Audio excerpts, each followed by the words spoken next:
السلام علیکم ناظرین، بسم اللہ الرحمن الرحیم۔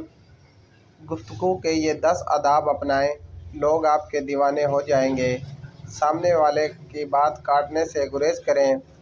درمیان میں بولنا بدتمیزی کی علامت سمجھا جاتا ہے۔ چھوٹے جملے اور سادہ الفاظ استعمال کریں۔ بات چیت کے دوران مختصر گفتگو بہتر تاثیر دیتی ہے۔ مناسب انداز میں آنکھوں میں آنکھیں ڈال کر بات کریں، یہ اعتماد کی علامت ہے۔ دوسروں کو غور سے سنیں، کیونکہ لوگ آپ کی توجہ سے متاثر ہوتے ہیں۔ وقت اور موقع کے مطابق گفتگو کریں، ہر بات ہر وقت اچھی نہیں لگتی۔ گفتگو کے دوران غیر ضروری مشورے نہ دیں جب تک سامنے والا مانگے نہیں۔ مشورہ نہ دیں، مسکرا کر بات کریں، کیونکہ مسکراہٹ گفتگو کو خوشگوار بناتی ہے۔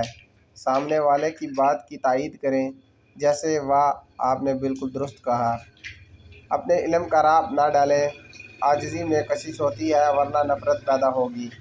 حقیقی ذہین لوگ کی چند اہم عادتیں۔ ذہین لوگ زیادہ نہیں مسکراتے بلکہ ہر وقت سوچتے رہتے ہیں۔ وہ تفصیلی سوال کا جواب مختصر الفاظ میں منتخب کر دیتے ہیں۔ وہ خود چیزوں کا پتہ لگانے کی کوشش کرتے ہیں، وہ ہر چیز کا تجربہ کرتے ہیں۔ وہ متضاد خیالات کے ساتھ آرام دہ اور پرسکون رہتے ہیں۔ وہ اس بارے میں بات نہیں کرتے کہ وہ کتنے ہوشیار ہیں۔ ذہین لوگ ہر وقت متجسس رہتے ہیں اور بہت سے سوالات پوچھتے ہیں۔ کچھ عادتیں جو رفتہ رفتہ آپ کے دماغ کو نقصان پہنچاتی ہیں۔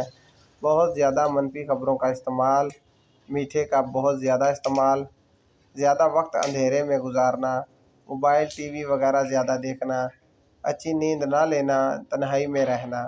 اگر آپ خود کوئی کام کرتے ہو اور بچے کو اس کام سے منع کرتے ہو تو اس سے بچہ ضدی بن جائے گا۔ معدے کو صحت مند رکھنے کے لیے رات کا کھانا ہلکا پھلکا اور زود ہضم ہونا چاہیے۔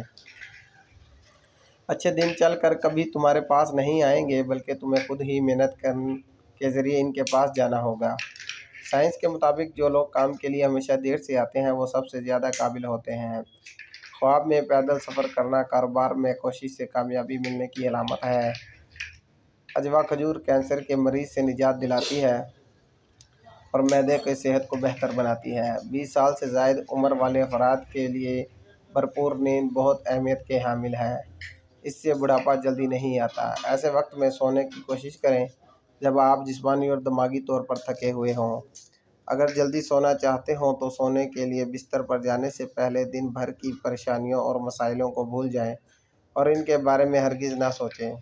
پیٹ کی چربی بڑھنے سے روکنے کے لیے کھانے کے فوری بعد سونے کی کوشش نہ کریں۔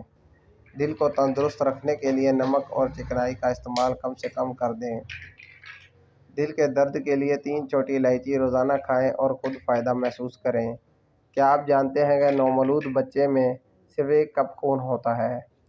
کوئی دوسرا ہمارا دل نہیں توڑتا، ہم خود ہی اپنا دل توڑتے ہیں۔ وہ یہ کہ ہم ایسی جگہ جاتے ہیں جہاں ہماری ضرورت نہیں ہوتی۔ اگر رات کو سوتے وقت خواب میں سبزہ دیکھو تو جان لو کہ آپ کے گھر میں کوئی نہ کوئی خوشی آنے والی ہے۔ انحصار پر بڑھاپا کھٹی چیزیں زیادہ کھانے سے آتا ہے۔ چھوٹی عمر میں شادی کرنے سے بڑھاپا جلدی نہیں آتا۔ کسی عالم سے چند مسائل سیکھنا 100 سال کی عبادت سے افضل ہے۔